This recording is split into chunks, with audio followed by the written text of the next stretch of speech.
के करऊच अठरियात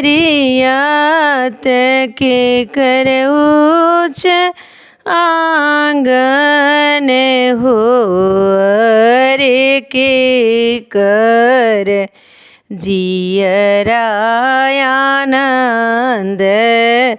तेरा मैं चंद्र बने जल अरे के कर जियरा आनंद तेरा मैं चंद्र बने जल।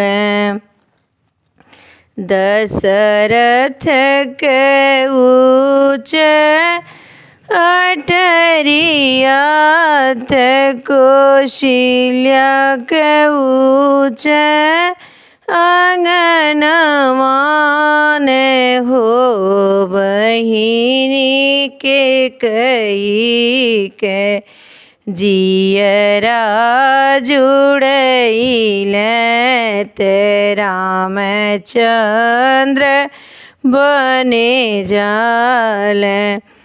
बहिनी के कही के जियरा जुड़ैले तेरा मैं चंद्र बने जल। तू तेजी जाल बाबू बन के घरे कैसे रहबे हो बाबू अखिया में पटिया बन्हइबो अयोध्या नहीं देखब हो। तू तेजी जाल बाबू बन के घर कैसे रहब हो बाबू अखिया में पटिया बन्हइबो अयोध्या नहीं देखब हो। बाबूजी भिया पे रखबो अंगार कवने मुख बने भेजब बाबूजी भिया पे रखबो अंगार कवने मुख बने भेजब हो। बाबू कटबो मैं छुड़िया कटार बधब प्राणयापन